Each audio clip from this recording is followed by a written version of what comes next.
नमस्कार मित्रों, जय महाकाल आयुर्वेद। मेरा मोबाइल नंबर 9165823800 है। और कल जन्माष्टमी है, तो जन्माष्टमी के हमारे जितने भी सब्सक्राइबर हैं, देखने वाले हैं, लाइक करने वाले हैं, सबको बहुत बहुत धन्यवाद। और आप उसको बधाई, कल जन्माष्टमी मनाइए। मेरा इस YouTube चैनल को ये बड़ा महत्वपूर्ण आज मैं विषय डाल रहा हूँ। इसके ऊपर पूरे हज़ारों प्रश्न हैं, हज़ारों फ़ोन हैं कि आप थोड़ा सा बता दीजिए। तो हज़ारों लोग बताते हैं, सही भी है, कुछ गलत भी है, पर उसके अपन विवाद में ना पड़ते हुए YouTube के माध्यम से जो मैं डाल रहा हूँ, ये ग्रंथ से ली हुई चीज़ें हैं और साधु संत की वाणी से ली हुई चीज़ें हैं।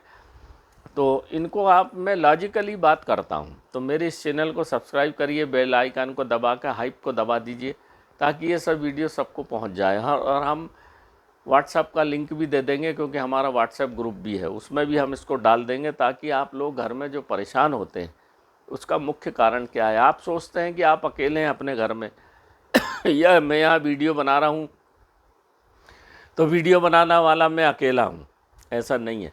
यहाँ बहुत सारी नकारात्मक और सकारात्मक दोनों प्रकार की आत्माएं आपके चारों तरफ वायुमंडल में घूमती रहती।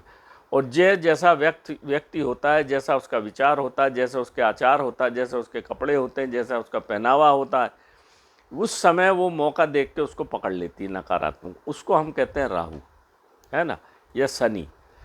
तो आपके लग्न पत्रिका में जो कुछ होता है वो तो होता ही होता है। वो एक और उसको वरदान स्वरूप मिल जाता है। जो देवगण के रूप होते हैं, जो दो ही प्रकार के लोग दुनिया में पाए जाते हैं, एक दानव गण के और एक देवगण के। तो जो देवगण के सीधे साधे लोग होते हैं, जिनका गण देव होता है, उनको यह राहु जल्दी पकड़ता है। और राहु कोई साधारण राक्षस नहीं था मित्रों। जब समुद्र मंथन हुआ तो उसके अंत में निकला क्या? अमृत। तो इतने बड़े देवताओं का समूह को बेवकूफ़ बना के वो अमृत कलश तक पहुंच गया, किसी की निगाह नहीं गई, और सोच लीजिए पी भी गया। अगर विष्णु भगवान उसके अपने चक्र से उसका गला नहीं काटते तो फिर किसी को पकड़ में आता नहीं। सोचिए, वो कोई छोटा मोटा आदमी नहीं है, एक तो राक्षस, बलिष्ठ और बुद्धिमान। तो इसीलिए बोलते हैं कि जो बुद्धिमान दुष्ट से आदमी से हमेशा बच के रहना चाहिए, उसमें राहु का अंश होता है। और बुद्धिमान, राक्षस और अमृत पिया हुआ, तो कितना तीव्र हो गया। जैसे जो YouTube पे बताते हैं कि बाथरूम में नील बहा दो, कि फलाना कर दो, कि ऐसा एक उसकी अंगूठी रांगा की पहन लो, इससे राहु बस में आने वाला नहीं है। आप करके देख लो। और कलयुग का राहु, ये सब जो उपाय बताते हैं, रांगा फांगा नी, ये द्वापर सतयुग में चलते थे। आज के समय में ऐसा नहीं होता। आज के समय में उसको बस में तो होता नहीं किसी के, उससे बचाव किया जा सकता है। तो जिसकी लग्न पत्रिका में राहु खराब हो, उसका मानसिक विकृति उसमें हो जाएगी। और अगर बुध के साथ, मंगल के साथ, गुरु के साथ बैठा हो, तो फिर उसकी बुद्धि भी भ्रष्ट होगी, मांगलिक कार्य नहीं होंगे, शादी ब्याह नहीं होंगे, दिमाग में सवार हो जाएगा। तो वो, क्योंकि उसकी केवल तो मुंडी है, तो मुंडी को चबाता, और आपके सिर में ही सबसे ज़्यादा इंद्रियां हैं, तो इंद्रियों को नष्ट कर देता है। देखोगे आप गलत, सूंघोगे आप गलत, बोलोगे आप गलत, और मदिरा पान करोगे। नशेड़ी जितने लोग हैं सबका राहु खराब मिलेगा। अभी आपने इंदौर में एक बहुत बड़ा कांड हुआ, देखिए, महिला ने अपने पति को ही मार दिया। कभी कोई सोच भी नहीं सकता, उसका राहु खराब था, जटिलता इस बन गई थी। और जब सब कुछ घटना घट गई, उसने बढ़िया प्लान बनाया। ये उसको पता ही नहीं रहता राहु के, जिसका बहुत ज़्यादा जब खराब हो जाता है तो उसको पता ही नहीं रहता, वो नींद में चलता है। और धीरे धीरे जब वो गिर पड़ता खाई में, ले जाकर उसको पटक देता अंधेरे में राहु, तब उसको समझ में आता कि ये मैंने क्या किया। आज वो लड़की जेल में पड़ी हुई है और समझ में आ रही है उसको कि मैंने ये क्या कर दिया, ये कैसे हो गया, मेरे को नहीं पता। तो ये इस तरह की स्थिति निर्मित करता है राहु। तो आप जैसे जो इसमें करते हैं, इसमें पीते हैं लड़के, पढ़ने वाले या जो भी हैं, गलत संगत में जाते हैं, उनको आप लाख समझाओ, नहीं समझते। जब वो किसी कारणवश जेल में चले जाते हैं, या एक्सीडेंट हो जाता है, हाथ पांव टूट जाते हैं, या मारता है कोई उनको, तब उनको समझ में आता है कि ये मेरे साथ क्या हो गया, ये तो मैं जानता ही नहीं था। तो राहु की ऐसी स्थिति निर्मित करता है राहु आपके जीवन में। तो इसमें करना क्या चाहिए? इससे हम बचें कैसे, तो मैं आपको बता देता हूँ। इसमें कुछ उपाय लिखे हुए हैं।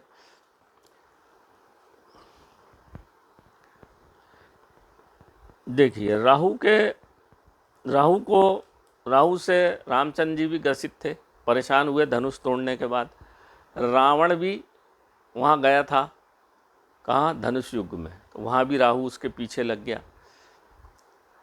राजा दशरथ ने शब्दवेदी बाण चलाते थे, तो जब शब्दवेदी बाण उनने मारा तो सिर में लगा, उसके छाती में लगा और वो मर गया। वहाँ भी राहु, तो दशरथ भी राहु से ग्रसित हो गए।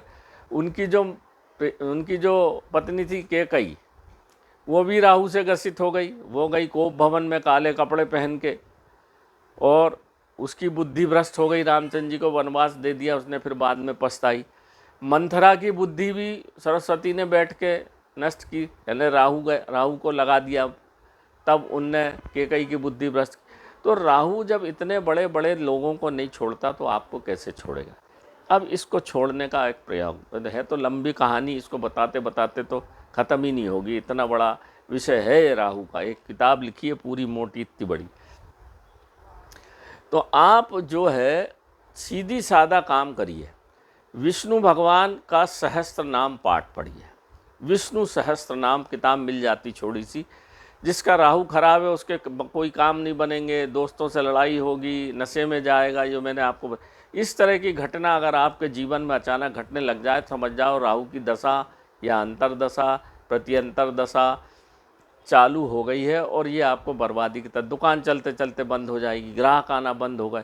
इस तरह से जब कोई चीज़ें होती हैं तो राहु का इफ़ेक्ट आपके जीवन में आ गया। तो करना क्या है, हमको कुछ नहीं करना। एक सरसों के तेल का दीपक भगवान को लगा के विष्णु सहस्त्र नाम का पाठ करिए। क्यों करिए, कि विष्णु से राहु डरता है और हनुमान जी से डरता है। विष्णु इस जगत को पालने वाले हैं।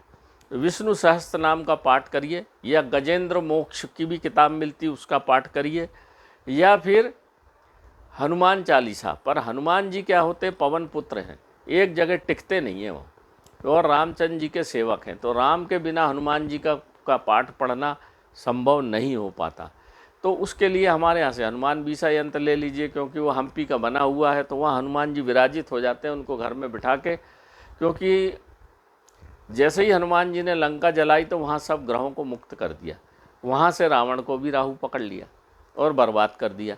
तो इसीलिए हनुमान बीसा यंत्र का उपयोग करना चाहिए स्थापित करके, या विष्णु सहस्त्र नाम, या आप जो उचित समझें गजेंद्र मोक्ष, इनका पालन करते रहेंगे तो आपको राहु जीवन में सताएगा तो, पर जितना वो असर से सताना चाहता है उतना नहीं सता पाएगा। तीसरी चीज़ एक और आती है, जो इसको हम कहते हैं सूकर दंत। महंगा मिलता है वो, 2 लाख से नीचे तो मिलेगा ही नहीं। सूकर दंत मतलब सूकर का खीस, जंगली सूकर के 2 खीस होते हैं, उसमें से एक खीस को चांदी में मढ़वा के चांदी की चेन में उसको पहन लीजिए। क्योंकि भगवान विष्णु का एक बराह रूप भी है। और आप जाएंगे इंदौर के पास कंपेल एक जगह, वहाँ पत्थर का बराह रखा, मतलब सुअर का एक स्टेचू रखा हुआ, उस पर कई मंत्र लिखे हुए हैं, आज भी रखा है। पहले क्योंकि कंपेल जो होलकर स्टेट की राजधानी सबसे पहले कंपेल थी, कंपेल के बाद फिर गई महेश्वर, फिर आई इंदौर, तो वहाँ आज भी रखा गेट के ऊपर। तो उसको खींच के गांव वाले पूरे गांव के बाहर की सीमा पर घुमाते थे, ताकि राहु का प्रकोप हट जावे। और काले रंग का पत्थर है वो। तो सूकर दंत मिल जाए कहीं, चांदी में बढ़वा के उसको पहनिए, तो फिर राहु कभी जीवन में आपको सता ही नहीं सकता। वो इतना पावरफुल चीज़ है कि राहु के लिए उससे अच्छा पहनने में सबसे सरल उपाय वही है।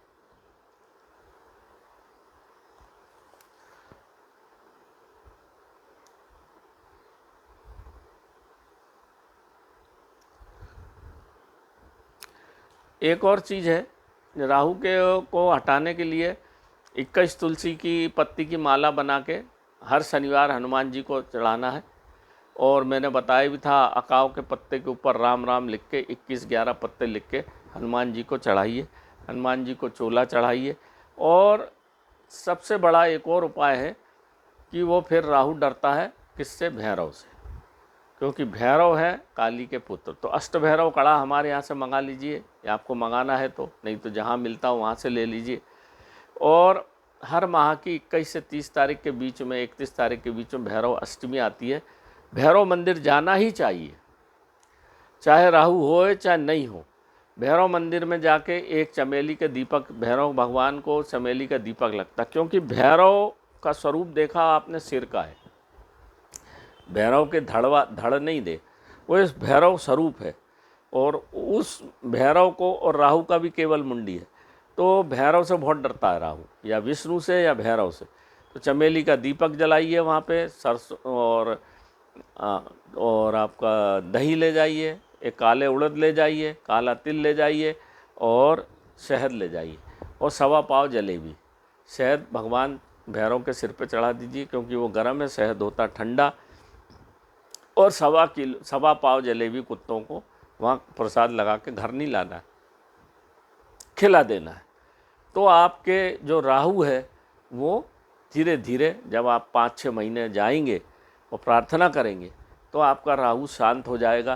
क्योंकि राहु शादी ब्याह में भी व्यवधान डालता है, गुरु के साथ अगर मिल गया, और मंगल के साथ व्यापार सत्यानाश कर देगा, शुक्र के साथ आपका पूरा ऐशो आराम गायब कर देगा। जहाँ बैठेगा वो आपको सत्यानाश ही करेगा, वो इतना दुष्ट चीज़ है। तो नमस्कार मित्रों, जय महाकाल आयुर्वेद। मैंने ये छोटी सी बात बता दी। मेरा यूट्यूब चैनल के साथ साथ मैं व्हाट्सएप ग्रुप भी बनाया है, और मेरे इस चैनल को देखिए, सब्सक्राइब करिए। अनावश्यक परेशान मत होइए, यहाँ वहाँ भटकने की अपेक्षा उपाय करिए, तो आपको आशातीत लाभ होगा। तो मेरे चैनल को हाइप भी बटन दबाइए, बेल आइकन और हाइप भी रहती है, वो दबा देंगे तो ये सबको पहुंच जाएगी। ये ऐसी सरल विधि है। अब आपकी इच्छा जो हो आप करिए, क्योंकि मैं जान रहा हूँ राहु तो पूरे दुनिया पे लगा हुआ है इस समय, तो आपको तो परेशान करेगा ही, और सबको परेशान जीवन में राहु शनि परेशान करते ही हैं।